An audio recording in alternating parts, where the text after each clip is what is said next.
Hi. Hola. Hi.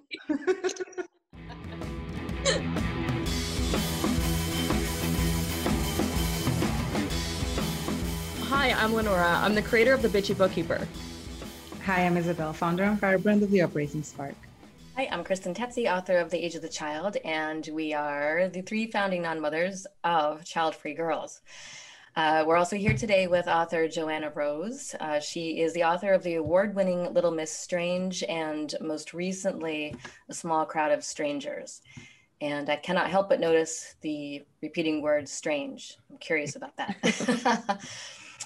She is a writer of many things. Her poetry, essays, and short fiction has been published in a number of magazines. And she and her teaching partner, Stephen Allred host the Pinewood Table prose critique group. And I think that sounds amazing to be a part of. I love critique groups. But we're primarily talking today about her most recent novel, and I will ask her to introduce this novel and what it means to her, to you. Okay, thank you. I'm so happy to be here. It's very exciting. This is a difficult novel to synopsize. It's got a lot, it explores a lot of complex issues. I spent 20 years working on it. And so the interests in my life kind of came and went during that 20 years. But essentially, it's about a young woman who goes through life up to a certain point, not really questioning her decisions very seriously. She's kind of whimsical and spacey. She's a reference librarian. She's 33 when the novel starts. And she gets married. And she doesn't really think that through. She falls madly in love and gets married. And after she gets married, her husband kind of draws closer and closer to his roots in the Catholic Church. So the ideas that I explored throughout the 20 years of writing it started out, I wanted to explore religion. And so there's a lot about Catholicism. I was raised Catholic, kind of, one of those kind of Catholics. There's also a lot of Buddhism in it. And of course, because she married a Catholic, the issue of parenthood very soon became a big part of the story. And she started questioning motherhood seriously. And so essentially, it's about a woman who marries the wrong man and spends the rest of the book trying to figure out how to get divorced. Not an easy thing for anybody, even when the Catholic Church is not involved. And it kind of wanders through her emotional journey. You know, it starts out in New Jersey, which is where they meet. They move to St. Cloud, Minnesota, which is where he gets work.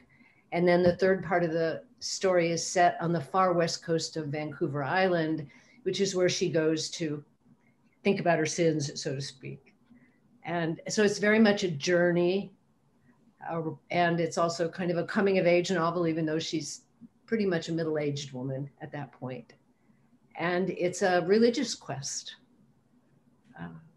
And it hits her story, and it's Michael's story too. Her husband is he's a minor character in terms of the two point of view characters. I started out, the first draft of the story was all in first person, and it was all her story. And I realized at one point that I needed his point of view as well. Why? Because without his point of view, he was just kind of a cold-hearted jerk. I really had to get inside his head and go, why did he want children so much? Why did he want to marry her? What happened to him when he realized that his marriage had to end? I felt like, as a feminist, I felt like I had to treat his story with respect. And when I brought his point of view into it, the story changed. I think the compassion in the whole story grew, that these issues are complicated and they're very hard to define one way or another. I didn't want to make him a bad guy. Mm-hmm. And it was too easy to do that without his point of view. He must have changed entirely if he started out in your earlier drafts as cold, because he's so sweet and he's so, Oh, I'm so glad you think he's sweet, because I I do. got really close to him when I invited him into the story. I think he's a deeply spiritual person who, like Patty Ann, never questioned his spirituality deeply enough until it became a crisis. I love when religion comes up in any conversation or book, because I can relate to, who's not Catholic, but I can relate to, that kind of mentality, I guess. And so for me, I found that part funny, just in the sense, like the family, Michael's family, the reasoning why they did certain things and why Patty Ann did the things she did, just because I was like, oh, this is for me exactly why I would not, I don't want any part of this at all. Yeah, just the observation. Yeah, I think deeply questioning our religion is similar to deeply questioning whether or not we want to be parents. We don't question it deeply enough sometimes, or soon enough sometimes. We don't know what questions to ask, and it's easy not to ask the questions until it becomes a crisis. And there are so many lapsed Catholics in the world who were raised that way and maybe kind of go to church on Christmas and Easter, as with Patty Ann. And it's easy for people like us to forget that there are people that are really deeply devout. Even though they've wandered away from Catholicism, they can wander back in just as easily. Now, I was raised, well, Colombia is a deeply Catholic country. And like you said, there's not a question here about religion in the sense that when you're born, you're baptized just because it's tradition, just because your family believes in, the Catholic religion. And then you do your first communion, and then you do your confirmation, and you go up that process without questioning it. And I think some people actually have some sense of what this actually means later in life. In my case, my parents never baptized me because they wanted to break with that. They were like, they both came from Catholic families, but they were like, nobody asks you when you're born, right? So Right. let's just let our kids choose when they have the consciousness to know what this means, and if they want to go that way or they want to go a different way. Because me and my sister, we weren't baptized when we were born. I'm not baptized yet. But what I can tell you about that is that I did feel a lot of pressure, and it is comparable in a way to the pressure that I felt later on about having children. When I was a kid, I remember we had religion classes in school, and somebody said, "Oh, you're not baptized, therefore your name is not really Isabel." Like, because the church didn't give you that name, that's not your real name, we can call you whatever. I was like 7, and that traumatized me. So there's a lot of guilt and shame. How did they know you had not been baptized? I think I told them. I think I told them because my parents, I mean, they told me when I was very young. I knew that. And I remember when we're doing the first communion in school, I wasn't part of those classes of first communion because I wasn't going to do it. And I think there was this whole thing of not guilt, it was more shame that I felt at the time. And that's very comparable to, the question about mothering. So felt that deeply. And I wanted to ask you, how much of Patty Ann, how much of you is in Patty Ann's character? A lot of the same history.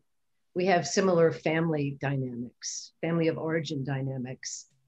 I think my willingness to not question things is similar to hers. I think I learned earlier, I didn't make the mistake she did. I didn't make the mistake of marrying a Catholic, for one thing. I would know better than that. But I tend to, not, at her age, certainly, I tended to not question things deeply. I just kind of drifted along and was basically a happy soul and, didn't question things that might make me unhappy. Mostly, I think it's the family dynamics where we compare. I had a very strange, cold, distant family. And our families were very similar that way. And, just as like we didn't talk about religion in my family, even though I was raised Catholic. I think part of that was the little bit that I know about my parents, who both died a long time ago, were, I know they were not happy family people. There were four of us kids. And the little bit I know about them is that they got pregnant before they were married. And this was in 1950. Although my mother was raised very devout Catholic in Boston, big Irish Catholic culture, my father was Protestant and he had been divorced. So they got married right away, but they could not get married in the church, which is a huge shame. And it took them 7 years to get that marriage annulled, and then they could quietly get married in the church. And so we didn't really talk about religion. Our Catholicism was a go to church on Sunday and go to First Communion kind of religion, but it was kind of kept on the down low. And I think that had a lot to do with their shame at not being able to be married in the church and getting pregnant before they were married. I mean, that was a big deal in 1950. My mother was one of 6 children, and they all got married in the church, except for one bachelor uncle who was in the service. And they all went on to have very big families. My parents, that was all on the East Coast, New Jersey and Massachusetts. My parents left the East Coast. They moved to the Midwest, and they moved around a lot. I went to 6 different grade schools. I'm not sure what that was about, but we never stayed close to the rest of the family. There were Christmas cards and visits, once a year sometimes. But I was never raised with that part of the family. Pretty much kept to yourselves. Yeah, very much. And I don't know why. My mother was the favorite in her family. And I can only believe that it was because of that shame of having to get married and then not being able to get married in the church. That it was just became that family structure where everything was based on a lie and you don't talk about it. And they were not happy people. I don't know if that came before the marriage or after. And why do you think they kept having children? Because women didn't really have an option back then. I think because she was raised Catholic, she assumed she would have a lot of children. Birth control was hard for them. The only option was the rhythm method or a condom. And I think she probably started out wanting to have children, but because they were so far away from family and moved around so much, she never had a support group. And my father traveled in his business a lot. He would be gone for weeks at a time. So she was pretty much alone with all these kids, with no sisters and cousins, to be part of that family group. And, consequently, I was also raised with no family. There were these 4 kids, but I was never raised around people that had a lot of babies. I never was raised around big families. Because we moved so often, I never even became close to other kids my age who had families. So the whole idea of families and babies, especially happy families and babies, was a pretty foreign idea to me. So did that shape then your choice or your, I guess, lack of desire maybe to not have children? Because I too was raised, well, we didn't move around a lot, but my family, there was just 4 of us, me, my brother, and my parents. It was a very quiet household. I was not raised around family either because of religious reasons, actually. My parents belonged to a Christian religious / possible cult that has no name. And there was a lot of things that has no name. They removed themselves from their family. So I didn't grow up either. So I'm used to, a quiet house. I like to live alone. And being around a lot of people, lots of kids, that whole conversation, the thought of a big chaotic family, I know a lot of people that thrive on that does not appeal to me at all. And so I never wanted kids either at any point in my life, but I was just wondering if that, had an effect on you to not pursue motherhood, because first of all, we're used to it, like we're used to the thought of having to stay home during COVID and not have a big Christmas dinner. That's not heartbreaking to me. That's kind of normal, Mm-hmm. You know what I'm saying? So I wonder if that's a connection, because I think it might be on my case too. Well, I certainly think so. I mean, I grew up just assuming that all families were like mine, Mm. you know, an angry mother. I think looking back on it, I think my mother was probably depressed, probably clinically depressed. I know she was hypertense, so there was undiagnosed hypertension. Um, but I just grew up thinking all families were quiet, angry places where the kids weren't allowed to talk. And it just never occurred to me that it would be any other way. Although I have to say that even given that, probably my first decision about whether or not to be a mother happened when I was 5 years old. I remember for Christmas that year, I got this amazing present, this great big book wrapped up. I can picture it. It was green and white striped paper with a silver bow. And it was a picture book about an old woman who lived at the beach with just 100 cats. And we lived in New Jersey then, and I had cousins. We spent a lot of time at the coast and at the shore, call it the shore. And I can remember that. I love that book, and I can remember saying to my mom, I'm going to be an old lady and live at the beach with 100 dogs. And she said to me, don't you want to get a daddy and be a mommy and have babies? And I went, no, dogs. I was 5 years old. No, dogs. Good. There's a lot of 5-year-olds listening to us right now who are going to be ecstatic to hear that. Well, yeah. I mean, who makes that kind of decision when they're 5 years old? But you know, because my mother wasn't happy, and because her marriage was so rocky early on with, you know, my older brother was born, the one who she had to marry because of. And then I came along just over a year later. And then barely a year after that, my little brother was born, and he was born premature, and he had some birth defects, like a hernia. And she had to keep him still until he gained enough weight for them to do surgery, which took about 6 months. So there she was, basically alone with 2 toddlers and this sick infant that she had to keep still. So she was very unhappy, and it was a very bad situation.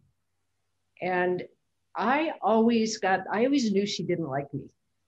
You know, I just knew that from the very beginning. I think she was happy and she was angry about her life. And I was aware of it. I, to this day, cannot recall a single time when she was warm or smiled at me. She was always mad or sad. And, you know, my younger sister, there was one born after me who has a little bit different experience of my mother. But that was my brother's experience as well, you know, and they would say, well, that's just the way mom was. But, you know, none of the 4 of us ever had children. Oh, wow. Yeah. Wow. Have you, the 4 of you, discussed that? No, we don't even have that kind of communication where we can talk about family. And my mother, she died 21 years ago, but she had a major stroke when she was 45, which rendered her pretty incapable of conversation. And she was also on pretty heavy drugs after that for seizures. So she was on phenobarbital. And so I could never really talk to her about it. And because of the drugs, and because it's often an effect of stroke, she was kind of happy-go-lucky after that. Nothing ever would really sink in. And at that point, I mean, I left home when I was 19 and really never went back. I would send birthday cards and Christmas cards because that was what you do. And but I never went back to visit. You know, I didn't even see any of them for 8 years.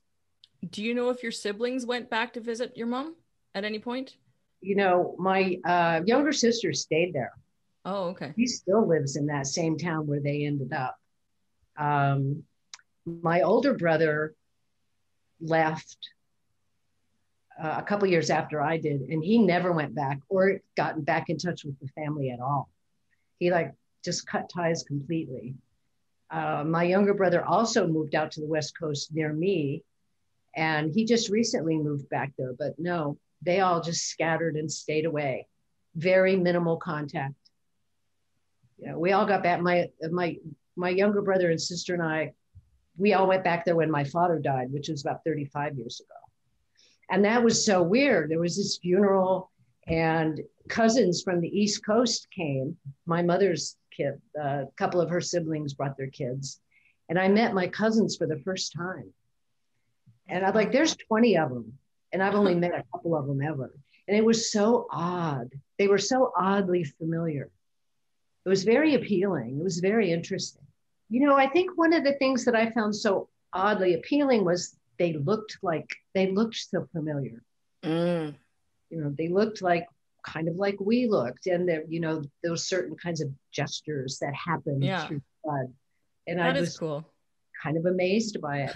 And I have to say that since Facebook, I've gotten in touch with a lot of my cousins that are on the East Coast. And we communicate, and I found out, you know, to my delight, that we're kind of politically aligned, which is more than I can say for my sister and I. That's another big issue that's kind of risen its ugly, ugly head. But so we communicate, and I'm quite interested in getting to meet them. I hope after COVID that maybe I can. Just, it's kind of out there. I'm curious. I find it really curious, the idea that I have relatives, that I might like them. Anything's possible. I have very few friends. Up until, you know, maybe 15 years ago, I didn't even have very many friends who had children. A couple here and there, but I think I naturally gravitated toward people that did not have children. We could have the same kind of social lives. But I do have some friends that have kids, and I really enjoy their kids, and I enjoy their children's children. And in the past 15 years or so, I've really become part of these big extended family groups. And like my best friend is one of 10 kids. And they're all really close. They get together all the time, and they all have kids, and a lot of them have grandchildren. And I love being around that bunch. They're just amazing. But they're a really happy family, you know, and so that's why they're amazing. I go, happy, huh? Tell me about this happy family stuff. You said in your email to us that your early on, it was just kind of a given. You just didn't want kids. You didn't have to think about why. You said you were kind of like your character Patty Ann, and that you don't think about things. You just go and go through life. But I think you said at around 30 years old, you did start thinking about it, about the reasons for not having children. What made you start giving it thought? I quit doing drugs when I was 30. Oh. Well, that'll do it. I started thinking about things. No, it was when I was 30, I quit. I always told myself when I was 30, I was going to quit drinking and quit doing drugs and clean up my act.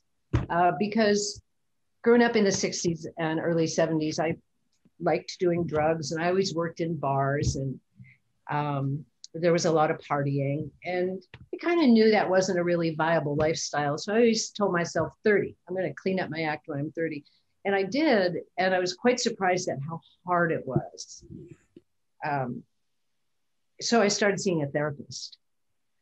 And I was in therapy for 3 years, every week for 3 years. And I started peeling back the layers of my family story. And I started asking questions of myself seriously. And that was when I realized that for the first time that not all families were like my family, that there was this other possibility. And I didn't ever assume it was a possibility for me. But that was when I started realizing how dark my family history really was. And then that was also when I met my husband, who was, he's the oldest child in an alcoholic family. His mother was a single mother, a welfare situation. It was really sad. And he had to take care of 2 younger siblings. And we were kind of just having this nice, fun love affair when the topic of children came up. And he said, I would never have kids. And I was so surprised to hear somebody say that so clearly.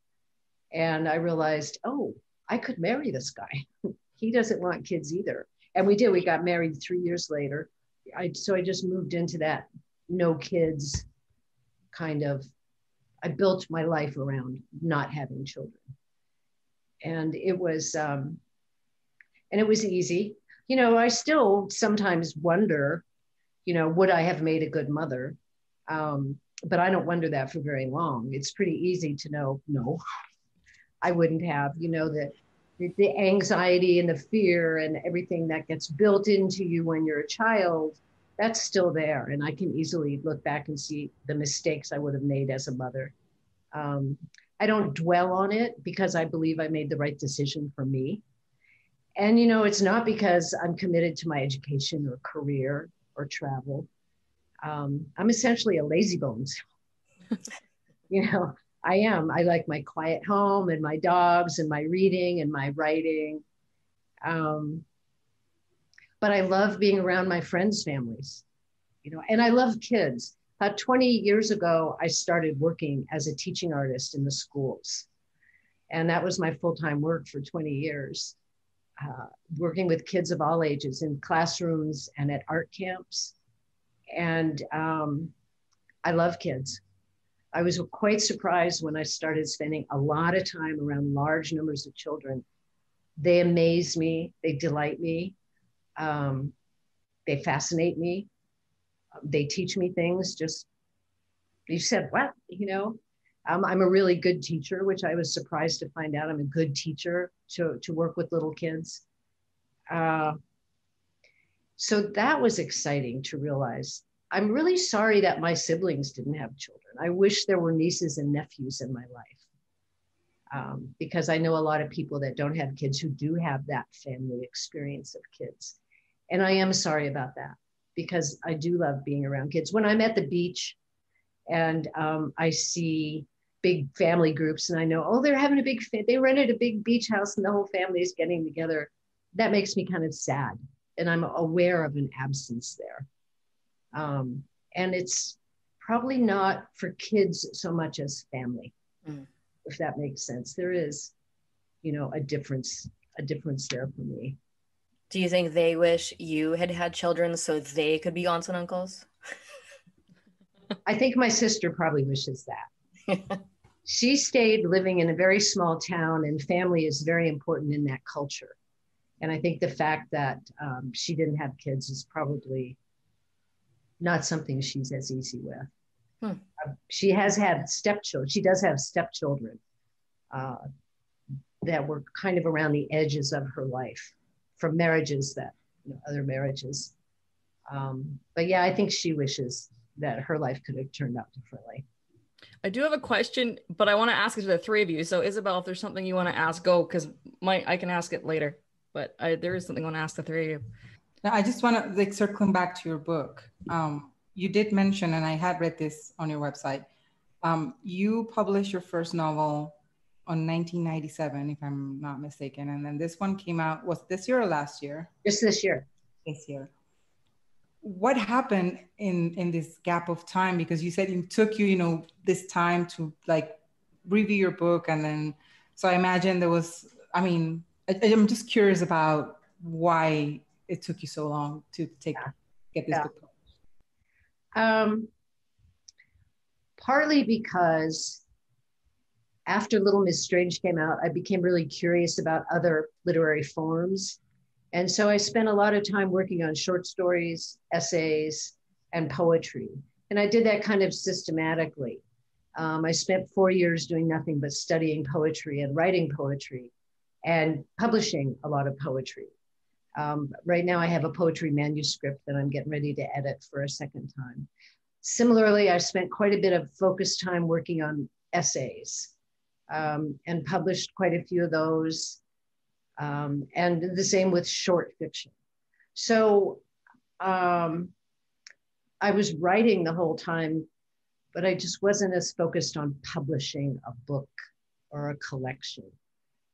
Like I said, I'm kind of a lazy bones. And it was, I mean, publishing a book is a lot of work. you pretty much have to stop all your other work and pay attention to what's going on, working with the editor, the agent. And I just didn't have that kind of self-discipline for another novel for a long time. And I was really enjoying, dipping in and out of other art forms. And this book, I started it before I published Little Miss Strange. The manuscript for Little Miss Strange was out at several publishers.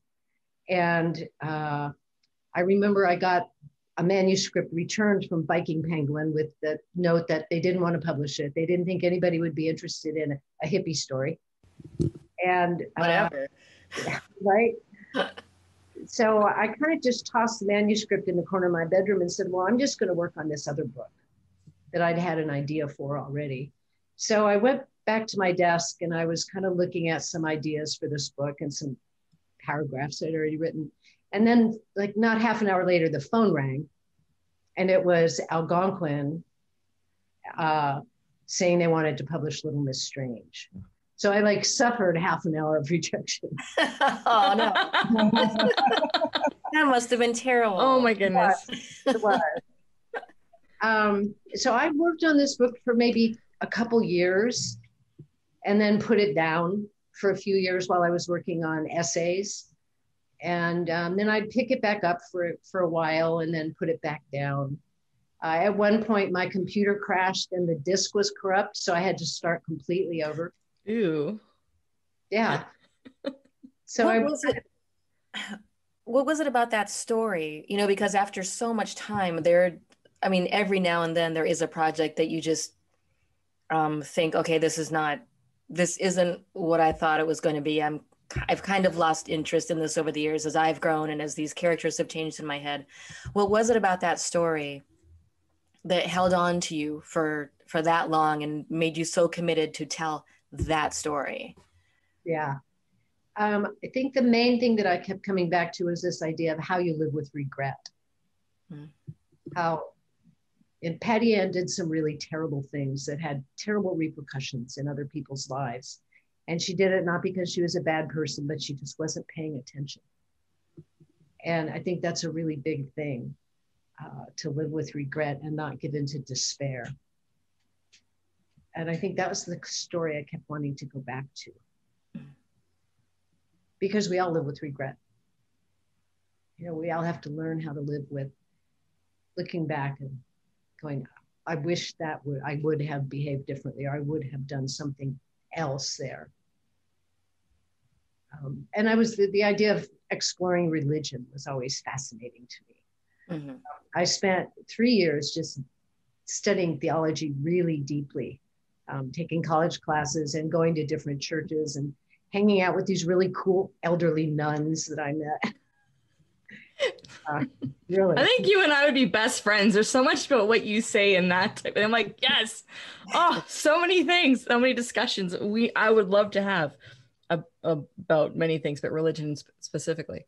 I loved being Catholic when I was little. This was before Vatican II, when the whole structure of the Mass changed.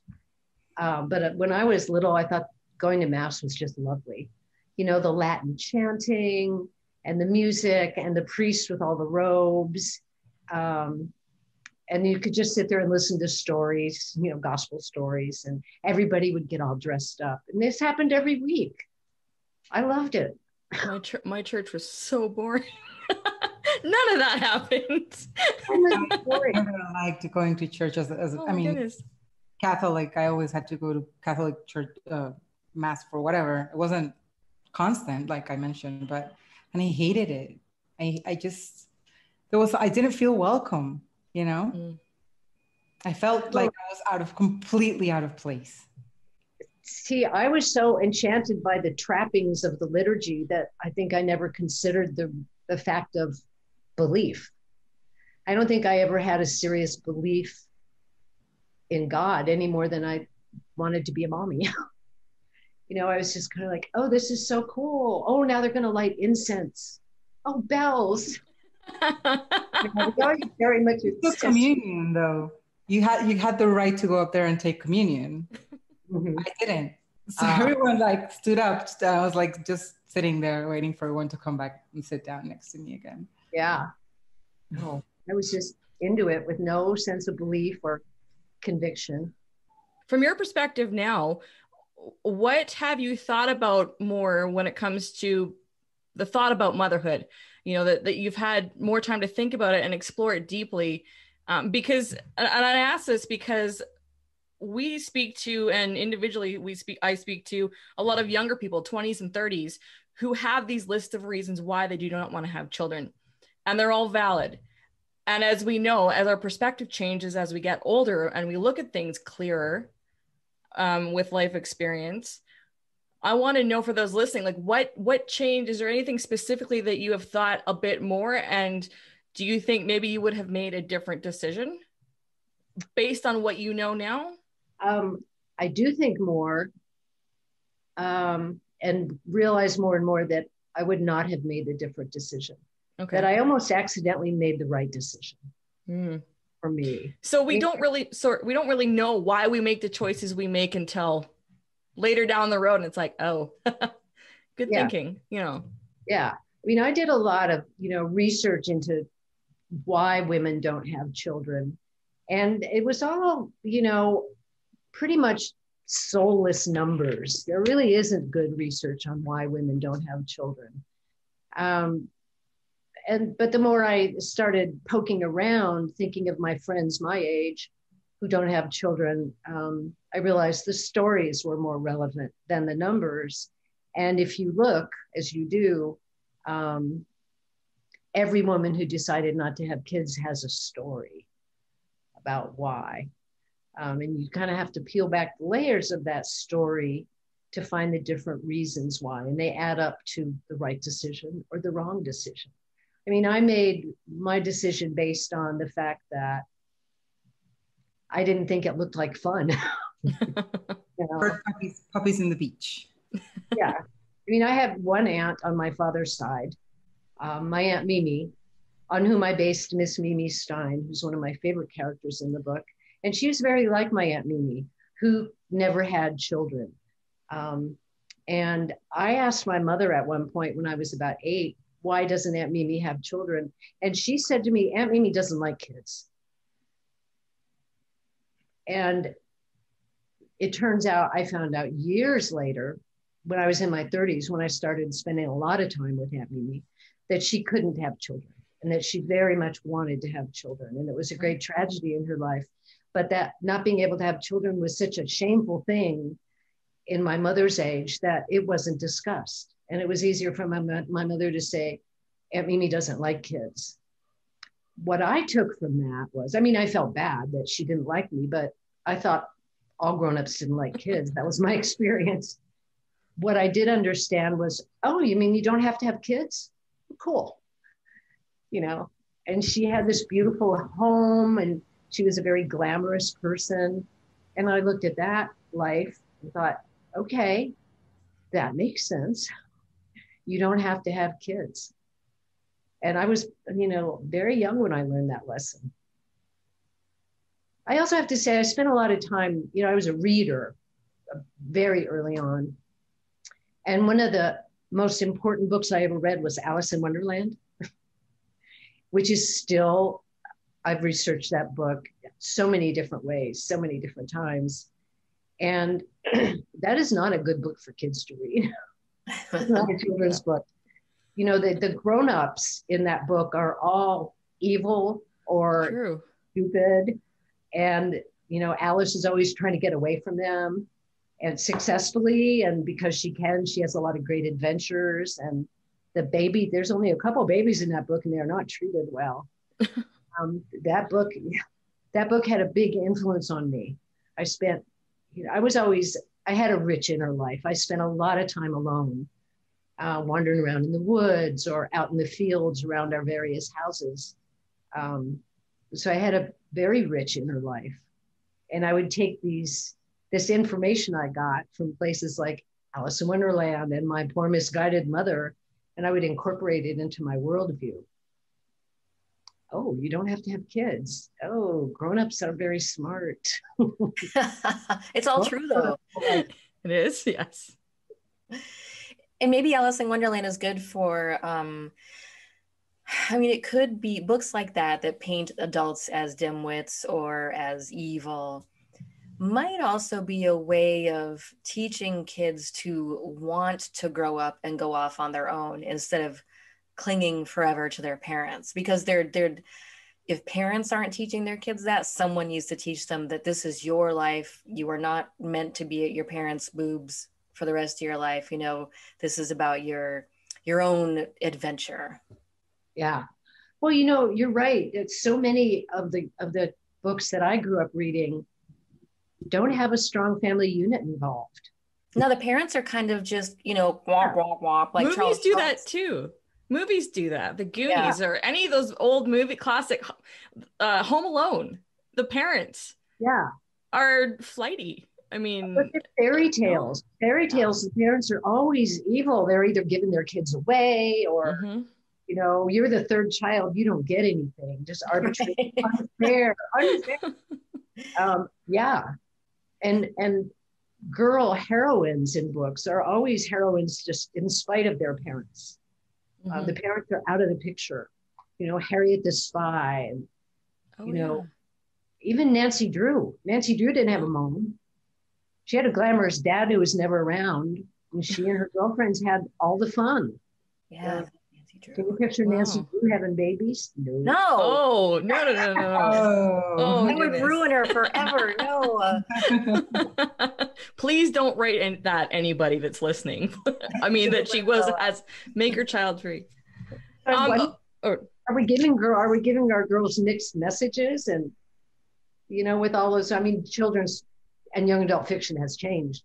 You know, it's starting to be a little clearer.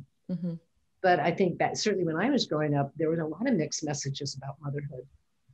That would be confusing. It would be confusing because I grew up reading Nancy Drew. I mean, I loved her. I would check out 10 books every weekend and, you know, just read them all the time and then go back for another 10, possibly 5. I have a problem with exaggeration. But I did get a lot. I got a stack from the library every week.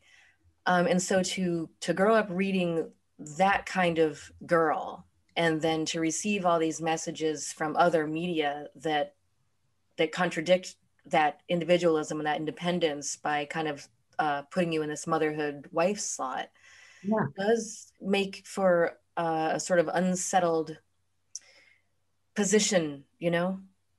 Confusion. Yeah. The Beverly Cleary books, which were really important books to me when I was growing up, there were no grown-ups. You know, it was just kids figuring things out with themselves. And the strongest willed characters were the girls. You know, Ramona.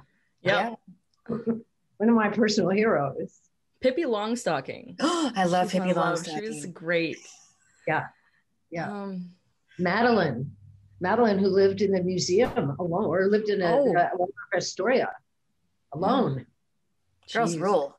You know, this would be a good podcast episode, is all of like the childhood stories that we grew up with, talking a bit more about this subject actually, and how that's kind of dissecting that. Okay, the question I really want to ask you, the three of your opinions, because this is something that bothers me, is when people say family is everything. And listening, Joanna, to your experience with your family and how your siblings, at least 3 of you, didn't really go and spend time with your mother after she had a stroke. And I think of I think of my dad's family, who's got a very splintered family too. Like, I'm just thinking of that platitude we see plastered all over the internet. Family is everything. What do you guys think of that? And what does that mean to you? And when you grow up in a kind of a non-traditional setting, or a not your typical big loving family type situation, what does that mean? Because when you see it, does it make you like, how do you feel when you see that? Because it makes me feel, I go, it is, but not what people say it is, you know, like, I don't know, is family everything? Like, I question that. I have a lot of doubt with that. So I'm curious about what you 3 think about that statement. Well, I'm 68, and when I first started, you know, getting out on my own, it was the late 60s. And it was very much a time when we decided to define family for ourselves. And I had a group of friends, group of girlfriends that were very close, and we all left home together, left Michigan and moved to Denver and lived together. And we were a family, and we were really into defining ourselves as a family. And that's kind of what my whole first book was about, a look at family structure and the counterculture, how people would end up together without really thinking about why, but they would define themselves as a cohesive group. I mean, when I first started writing Little Miss Strange was kind of the mid 90s, and Terry Tempest Williams had just published Refuge, which was about dealing with her place in a Mormon family and her mother's death from cancer. Alice Walker had just published her Blue Body, Everything We Know, which was like this absolute glorification of motherhood. And I remember thinking, that's not how motherhood was for me, and it wasn't how family was for me. And my goal when I set out to write that book was to write a book without a mother, make the strongest statement I could make about motherhood and family. And so it was about this hippie family in Denver that, you know, made all the mistakes the family makes and ends up trying to help each other anyway. So family is everything, I think, yeah, but it's not family, not blood family. I would have to agree with Joanna. I think that family is, I mean, I think that the family is everything thing I would apply to the chosen family, and your chosen family might or might not be related like by blood to you. I know a lot of people who come from families that are, I mean, I think every family in the world is dysfunctional, but there's some level of dysfunctionality that is just completely like out of this world. It's just mind blowing. And if I were in that position, I wouldn't want to have anything to do with my family, you know? And I'm talking about really extreme things. Yeah. Fortunately, I have a very loving family. I love them, but I would say I'm closer to some friends than I am to some of my cousins, for example. So I think my definition of family is more the people that I choose as my family, whether they're related by blood or not. There's a movie with Richard Gere and Jennifer Lopez and Susan Sarandon, and it's a remake of, I think, either a Spanish or Italian movie, and I forget what it's called, but Richard Gere is Dance with Me? Is that yes. Dance with Me? Yes. Okay. And Susan Sarandon says to him, she says this line about marriage, and the way she defines marriage is having a witness to your life.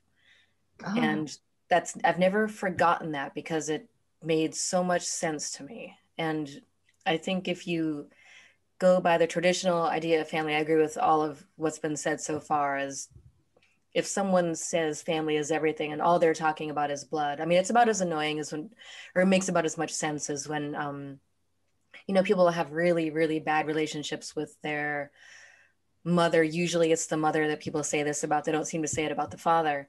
But if someone has a bad relationship with their mom and they kind of want to separate, people will say, oh, well, she's your mom. Keep crying. Yeah. You have to forgive her. You only get one mother.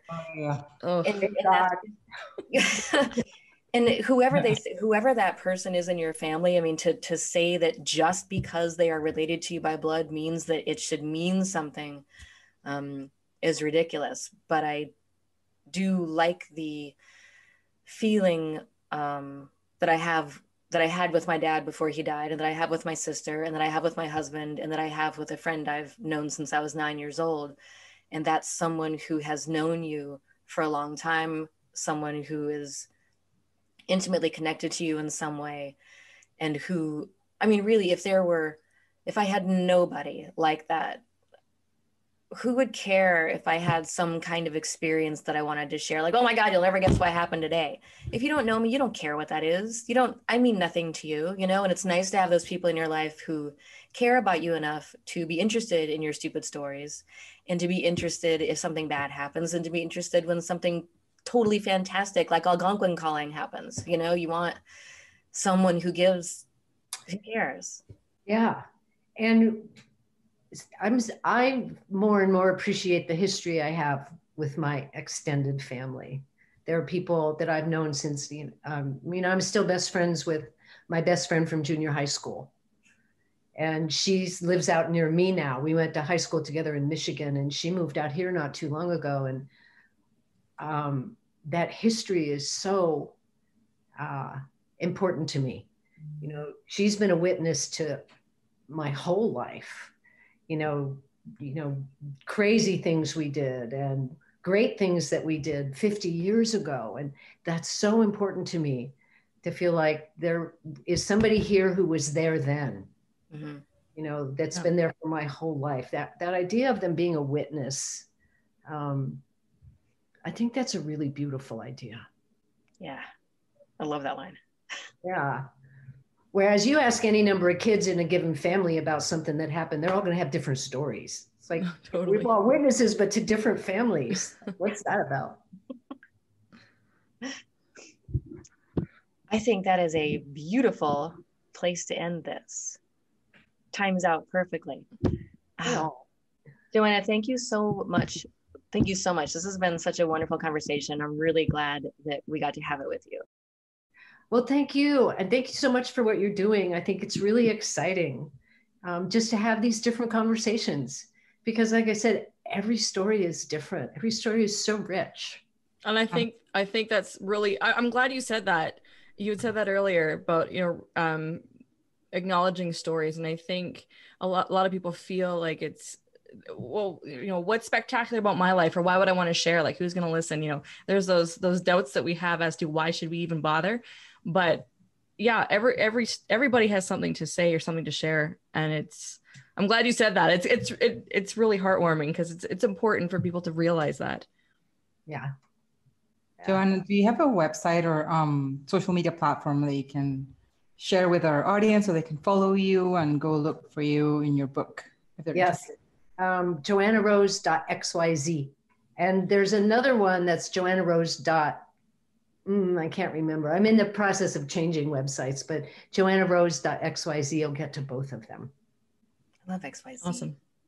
I've never heard of XYZ. It's so cool. Okay. I like it. I can remember. All right. Well, thank you. That is all for this episode. And thanks again for coming. Thank you.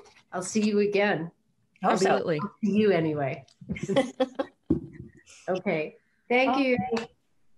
Oh, did you do that? Did you do that's the end at this? This is the end of this episode? You didn't do that part yet? Okay. All right. So that's the end of this episode. Thank you for listening and or watching. If you would like to get in touch with us about this episode, any other episode, or anything else at all, except for anything disgusting, you can reach us at childfreegirls@gmail.com. And you can also find us on social media. We're most active on Facebook, Instagram, and Twitter.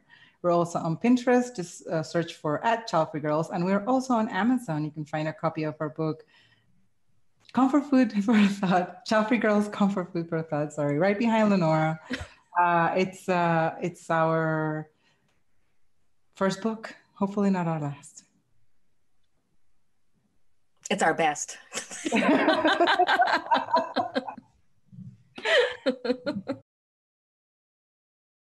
And our question for you today is, what does the phrase "family is everything" mean to you? Does it mean anything to you? Does it invoke angry feelings, violent feelings, happy feelings? Let us know. I don't know. That just kind of came out. So what do you think of that? You want to stab somebody? Exactly. Hey, anything's possible. Just don't send us the photos of that, please. Leave us the comments below. Also, subscribe to our YouTube channel, even if you don't watch us there. But subscribing would really help. You can rate our podcast wherever you listen to this awesome podcast. And childfreegirls.com is our website. See ya. Bye. Bye. No, you say bye. No, you say bye. Oh my God, I'm leaving. You leave first. I'm going. Bye. Bye.